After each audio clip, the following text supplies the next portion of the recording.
आइए, एफिडेविट।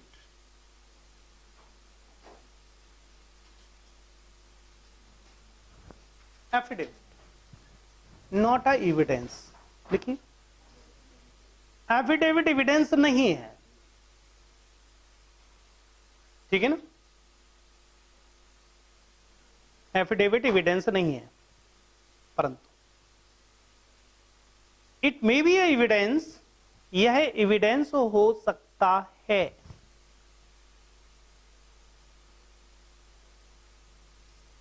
यदि न्यायालय ने किसी तथ्य को साबित करने के लिए यह अपेक्षा की हो कि वह तथ्य एफिडेविट से साबित किया जाए, ठीक है ना।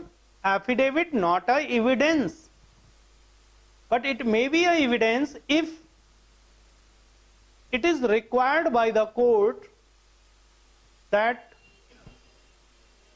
a fact is to be proved, has to be proved through to affidavit.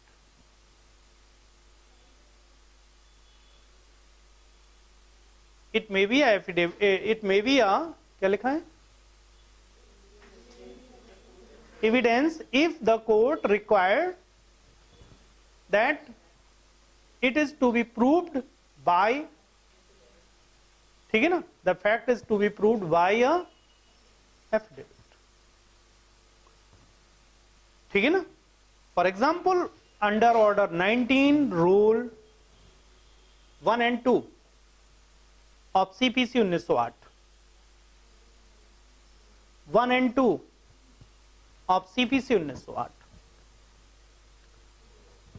ठीक है ना। और under section 295 and 296 of CrPC 1973, 295 and 96 of CrPC 1973,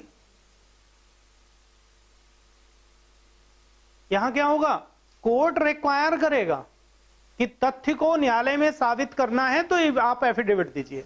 अगर कोर्ट रिक्वायर्ड करता है कि किसी तथ्य को न्यायालय में, या विधि रिक्वायर्ड करे किसी तथ्य को न्यायालय में स्थापित करने के लिए आप एफिडेविट दीजिए, तो एफिडेविट एविडेंस होगा। अदरवाइज जो एफिडेविट आप लोग बनवाते हैं कि एफिडेविट वहां दे दो, एफिडेविट वहां दे दिया, that is not a evidence, right.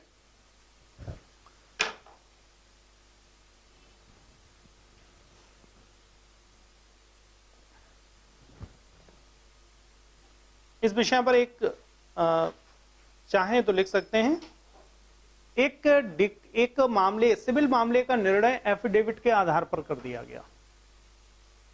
एक सिविल मामले का निर्णय एफिडेविट के आधार पर कर दिया गया, जिसको चैलेंज किया गया। न्यायालय ने निर्णित किया कि जो एडजुडिकेशन है वो नल एंड वॉइड है, डिक्री जो इश्यू की गई वो नल एंड वॉइड है, because it is issued on the basis of affidavit and affidavit is not a evidence, ठीक है ना। एविडेंस के आधार पर होना चाहिए था और एफिडेविट एविडेंस नहीं है। केस को बोल दें क्या, Shrimati Sudha Devi versus MP Narayan, AIR 1988, supreme court, 1988 supreme court, MP Narayan, AIR 1988 supreme court, ठीक है ना। Where a decree issued by the court on the basis of, या only on the basis of affidavit,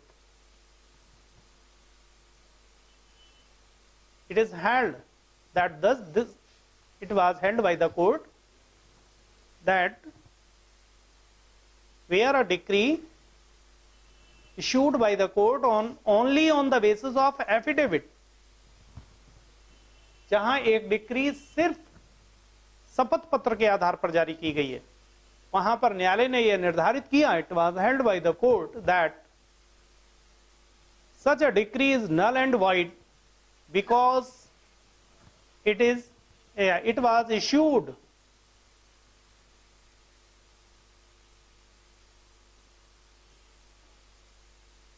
on the basis of affidavit and affidavit is not a evidence. ठीक है ना, तो without evidence decree issue की गई है, कोई evidence नहीं लिया, और मामला निर्णित किस पर होना चाहिए? साक्ष्यों के आधार पर। ठीक है ना, कोई भी मामला साक्ष्यों के आधार पर निर्णित होता है।